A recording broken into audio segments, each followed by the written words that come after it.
¿Qué tal, compañeros? Yo les voy a explicar la parte de alcantarilla de tubo que corresponde al diseño de escurrimiento normal.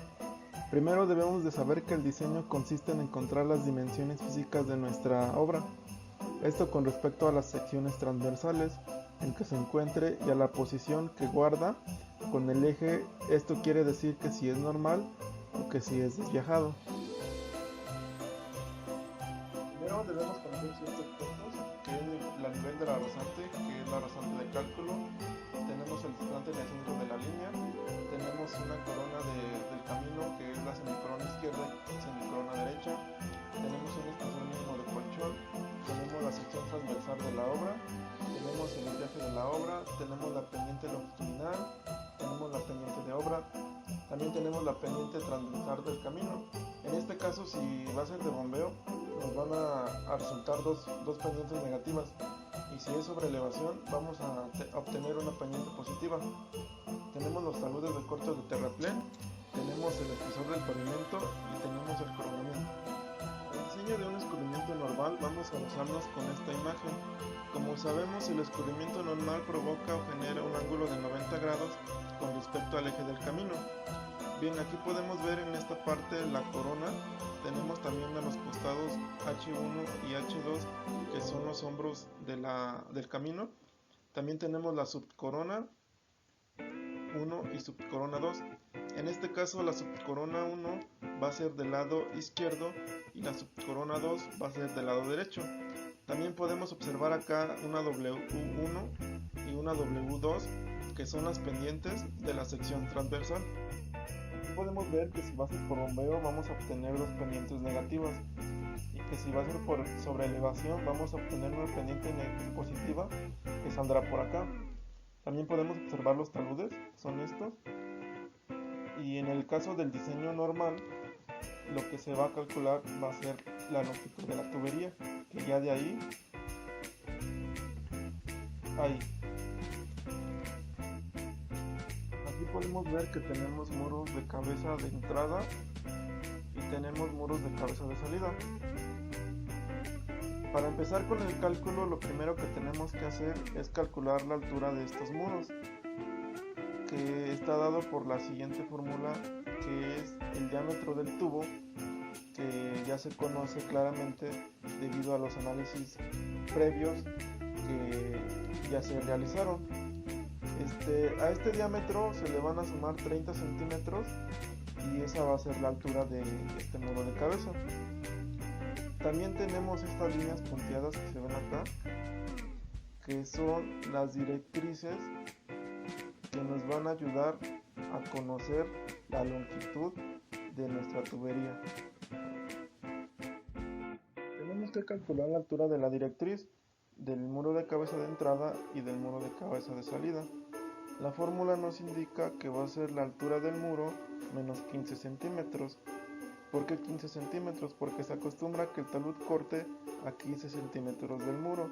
Entonces esta distancia va a ser la que tenemos que restar. Vamos a seguir con M'1 y M'2. Primero vamos a calcular lo que es M'2, porque es la entrada. La fórmula nos dice que es M2, que fue lo que acabamos de calcular, de H-15, más el producto de la longitud del muro de cabeza en el punto donde se intercepta con el talud, y la pendiente de la obra o del cauce. Ese punto nos va a servir como referencia para la directriz, y en este caso para M'1 va a ser M1, pero se le va a restar la longitud del muro de cabeza en el punto donde intercepta con el talud por la pendiente. Ahora vamos a calcular a F'1 y a F'2.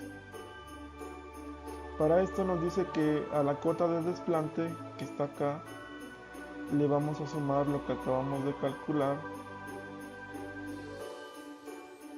y nos va a dar el F'2 y el F'1. ¿Para qué se hace esto? Se hace para que sigan teniendo la misma pendiente, y nos sirve para referenciar la directriz. Ya encontramos dos puntos. que fue F'1 y F'2. Ahora nos falta encontrar a F1 y a F2. Si podemos observar en la imagen, F1 se intercepta con el hombro del camino del lado izquierdo y F2 se intercepta con el hombro del camino del lado derecho. Estos 4 puntos nos van a servir como apoyo para nuestra directriz. Bien, ¿cómo los vamos a calcular? A F1, la fórmula nos dice que a F'1 le vamos a restar la longitud de la semicorona, que es esta. Esa va a ser multiplicada por la pendiente del cauce. Y a F2 le vamos a sumar a la F'2 la longitud de la semicorona 2, que es del lado derecho, multiplicado también por la pendiente del cauce.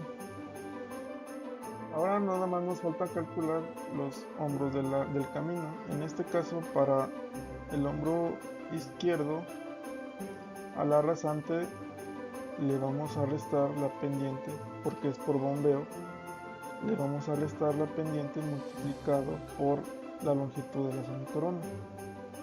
Y para del lado derecho también es lo mismo, le vamos a restar la pendiente W2 también multiplicado por la longitud de la semicorona 2. En caso de que hubiera una sobreelevación, se le suma a H2. De esta manera vamos a encontrar la longitud de la tubería.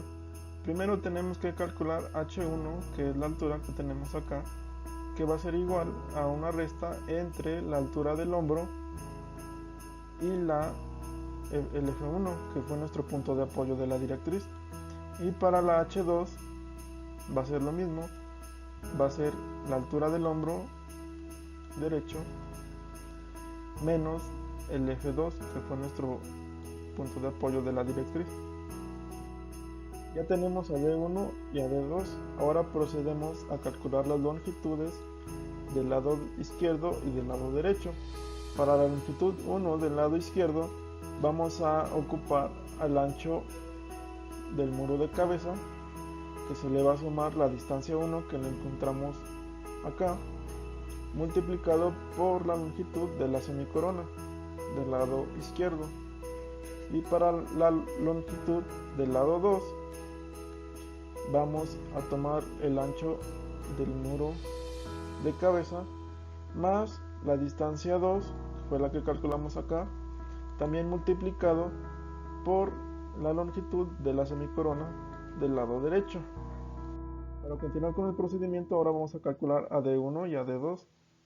Estas son las intercepciones que hay entre el muro de cabeza y la altura de los hombros. Para ello se ocupan los triángulos que tenemos acá, que es una semejanza a los que están acá adentro.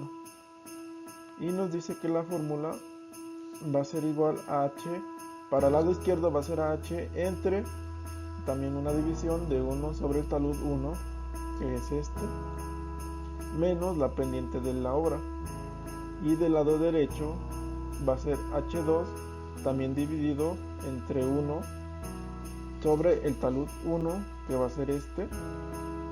En este caso se le va a sumar la pendiente de la obra.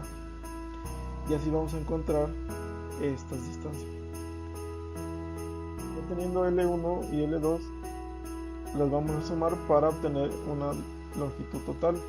Pero a nosotros nos interesa tener esa distancia, por lo que vamos a utilizar el teorema de Pitágoras, lo que nos dice que va a ser la raíz de L, que es esto, al cuadrado, más la pendiente de la obra al cuadrado también, multiplicado por L también al cuadrado. Esto va a ser la distancia de la arista inferior del tubo. Pero vemos acá que nos hace falta esta pequeña distancia, por lo que vamos a utilizar esta fórmula, que es beta igual a la pendiente multiplicado por el diámetro del tubo más d, y así vamos a obtener esta distancia que nos hace falta. Y así se calcula la longitud de una alcantarilla de tubo.